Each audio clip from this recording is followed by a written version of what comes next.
Valmilson Cunha Leite, presidente do Movimento Independente de Transportadores Escolares do Estado do Espírito Santo, cuja presença aqui foi uma iniciativa de nossa autoria.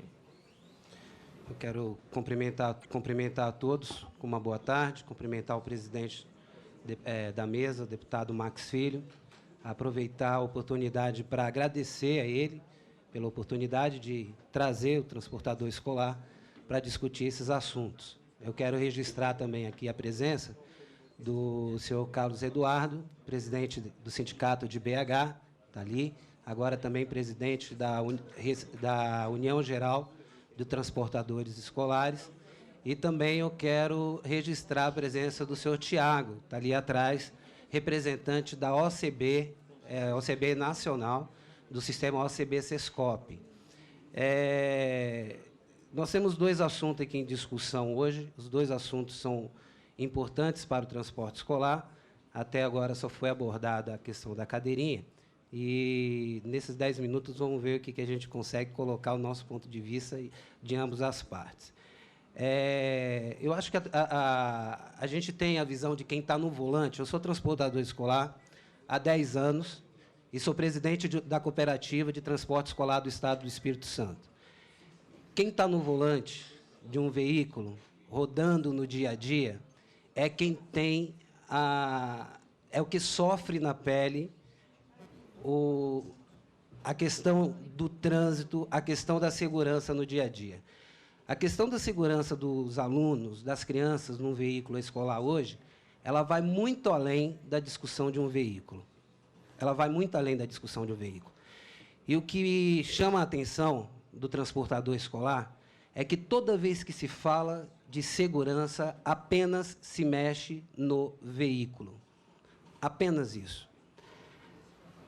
A segurança do transporte escolar ele teria que vir de uma cultura onde a sociedade pudesse estar dentro dessa cultura, sabendo da responsabilidade dela, respeitar um transportador escolar quando dentro de uma van, levando crianças dentro dela. A gente pode blindar um veículo escolar, com todos os requisitos que existem hoje, mais alguns que forem criados. Mas essa segurança ela jamais vai ser total ou atendível se nós não tivermos condições para que o transportador escolar possa exercer a sua profissão com dignidade. O transportador escolar hoje, de todos os motoristas que nós temos, e todas as categorias de carga ou de passageiro, ele é o único que tem uma legislação diferenciada, onde ele precisa ser um super-herói. Ele não pode errar em hipótese nenhuma, ou ele tem a sua licença cassada.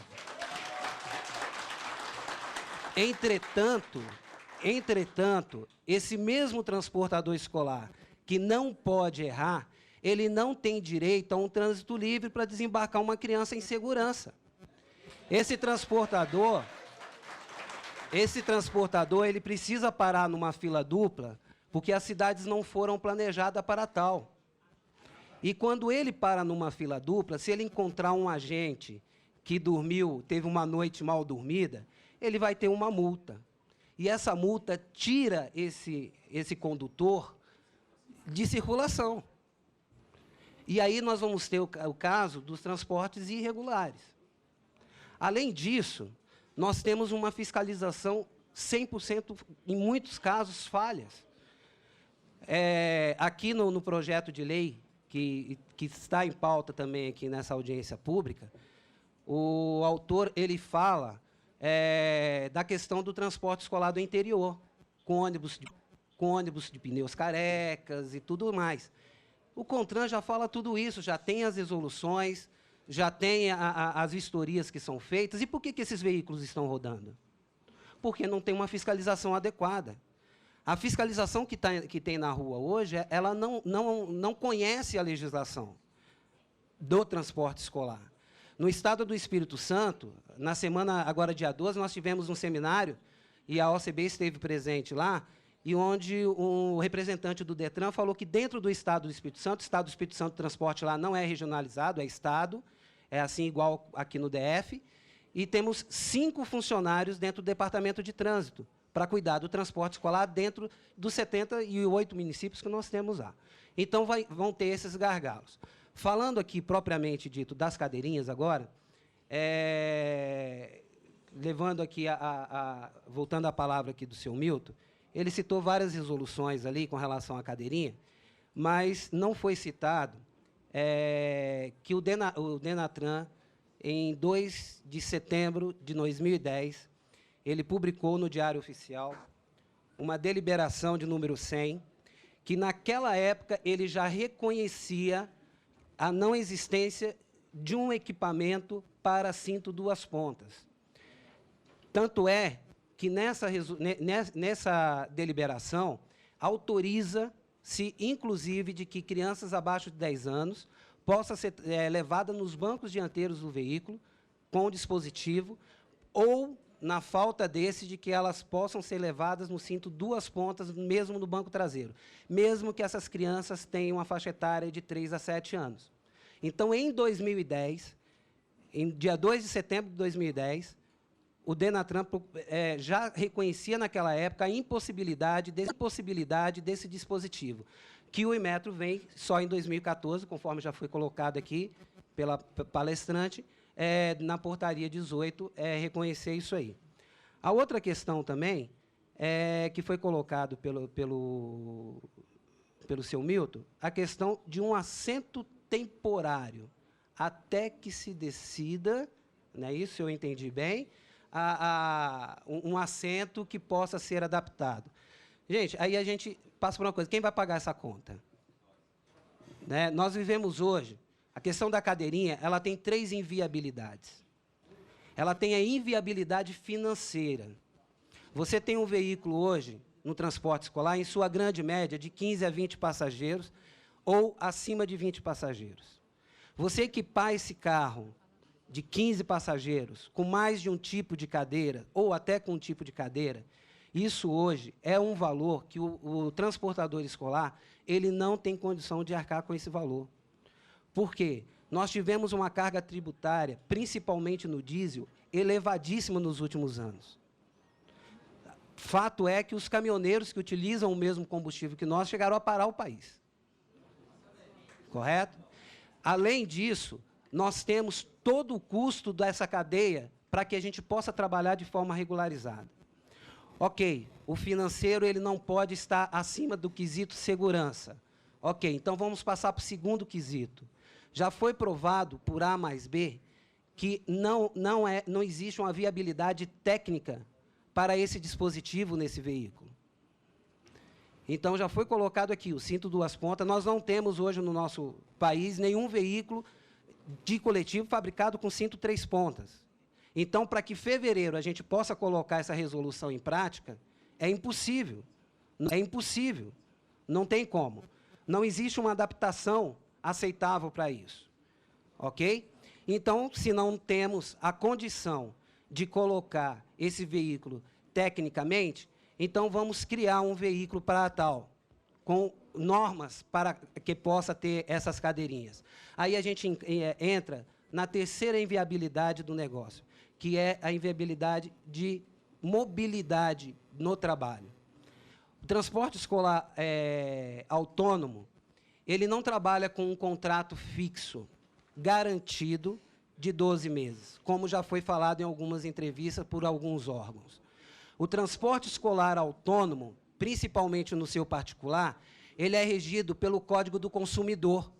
O Código do Consumidor, ele dá o direito ao cliente, a qualquer motivo, em qualquer época, ele cancelar esse contrato.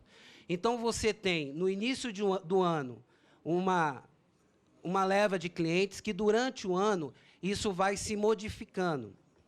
E, no dia a dia, você trabalha com crianças de várias faixas etárias, às vezes dentro de uma mesma rota. O meu irmão ele é transportador no estado de São Paulo, e eu posso dar o exemplo do transporte dele. Ele sai de casa de manhã e ele atende uma creche com 15 crianças. Crianças de creche até 5 anos de idade. Teríamos aí, então, talvez 2 tipos de dispositivos diferentes. Ele deixa essas crianças nessa creche e ele parte para uma segunda rota, que é do ensino médio. do ensino médio.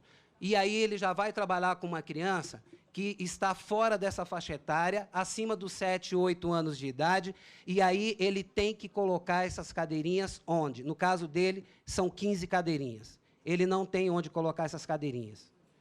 Às 11 horas, ele tem que voltar a essa escola do ensino médio, para pegar as crianças do ensino médio que têm essa faixa etária aí, acima de 10 anos, e ele tem 1h30, que é o intervalo entre as escolas, de 11h30 a 1h da tarde, para entregar 15 crianças e embarcar outras 15 crianças que vêm para a tarde. Então, veja só, ele tem que parar na casa do cliente, ele tem que desinstalar o dispositivo, armazenar o dispositivo, para embarcar uma outra criança. Ou pegar esse dispositivo onde estiver, embarcar, instalar esse dispositivo para embarcar essa criança. Como eu já disse, ele não tem onde estacionar. A cidade não está projetada para o transporte escolar. Esse veículo ele vai ficar na mão dupla. Ele vai ter problemas sérios com isso.